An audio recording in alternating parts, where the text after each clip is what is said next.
visual aid. So I chose to do my speech on dyslexia and the accommodations that you need when you live with dyslexia. We're going to go over what kind of accommodations are pretty normal, how you get them, why some of them aren't really helpful, even remotely, and why a lot of teachers don't want to give them to you. Living with dyslexia is not easy, I would know. I was diagnosed at 10 and have been dealing with it since then, dealing with the accommodations, all that since then. It affects every part of your life, your home life, your social life, your job, your school. School is what everybody thinks it focuses on, but it affects everything. So today we're going to obviously talk about the school aspect of it. I was never in public school, so I didn't deal with that part of it, but I've talked to enough kids who come out of the public school system to get a pretty good idea of what that looks like. And even as a homeschool student, I had to go through getting my own kind of accommodations as you get into higher levels of school. Kids that come out of school, kids that come out of the public school system, I talk to them and they come with broken confidences and they feel stupid, and they are told that dyslexia is some kind of excuse to get whatever accommodation it is, whether it be extra time or whatever. And it most definitely is not. The school system makes it so hard to gain accommodations.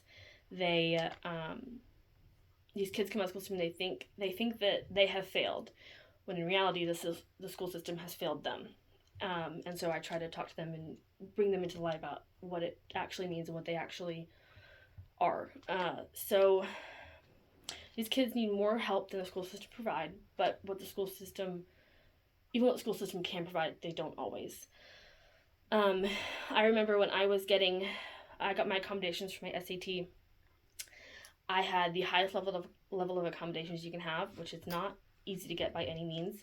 And when I took it, my audio recording, the speech to text that it was giving me, or text to speech, was actually, it said in your Braille booklet. It's how rare it is for people with dyslexia to get this accommodation. And I joke that the person who gave me proctored the test, she was the same person that we've been going back and forth with to get the accommodations. I walked in and she was just expecting some like deaf, mute, blind person to take this test, right? And she looked at me and she's like, "How did you get these accommodations? These are impossible to get." So I just told her, I said, "Well, I have a bulldog from mom, so." And she's had a lot of years to work on it.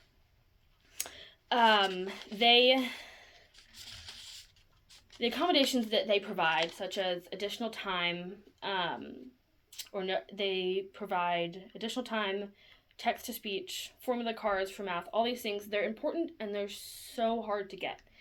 And they cost, the accommodations don't cost all that much. You have to have a person to proctor everything. It has to be separate from the rest of the students. So you have to pay that person for more time, which obviously oftentimes they don't want to do.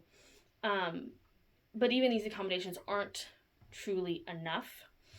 They really need unlimited time, and I think you'd find they'd actually finish the test faster because they don't also have the anxiety of the time counting down.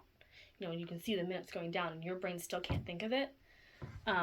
Test anxiety is a huge issue among people with dyslexia. And to get these accommodations, you have to have a medical diagnosis, which can cost thousands of dollars. And most insurances will not cover it. They didn't cover it for me until I was 14, and I was diagnosed by a school doing research for dyslexia at 10. And schools won't tell you that your child has dyslexia. They legally can't. They have been told by the administrators that you can say your child has dyslexia, or they have reading difficulties similar to those with dyslexia. But if they say dyslexia, then they have to provide accommodations, and obviously they don't want to do that. The International Dyslexia Association talks about the difference between accommodations and modifications, because legally they can give you accommodations for a test, but if your accommodation crosses over into any kind of line of modifying their curriculum, you won't get them. It's just kind of the end at that point. Because the school will accommodate you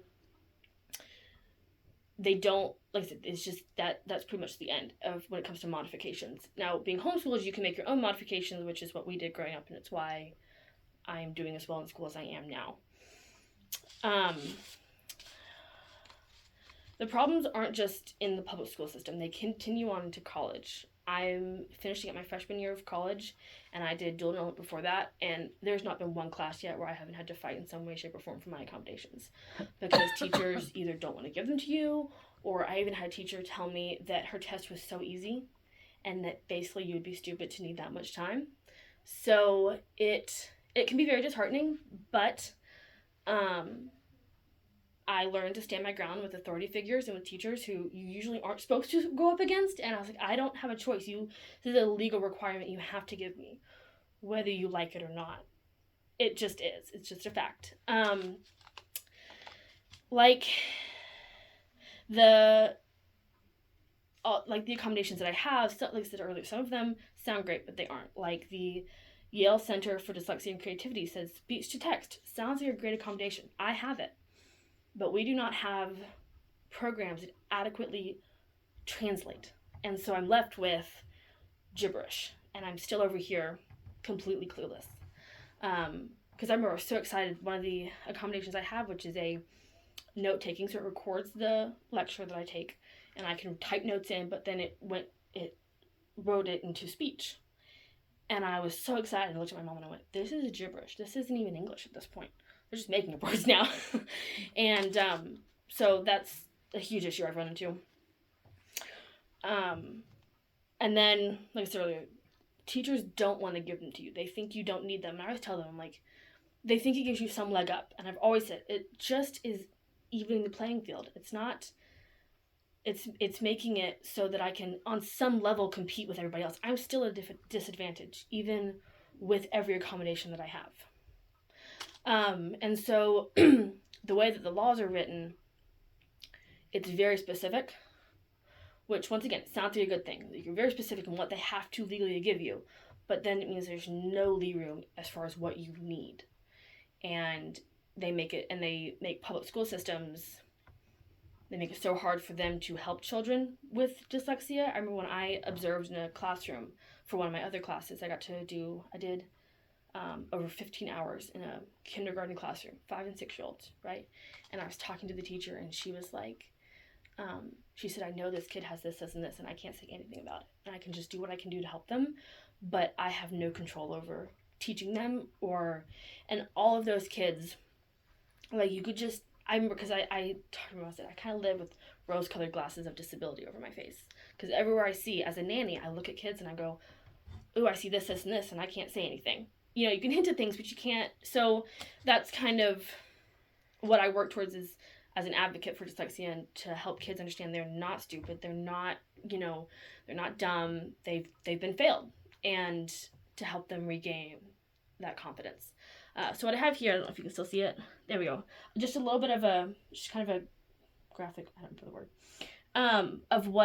of the different areas that dyslexia affects you in, and this isn't even all of them. This is just the technical nitty-gritty. When it gets down to relationships and jobs and everything, that's where you truly see the issue. So that's all I have today. Thank you for listening, and Great job. Good job.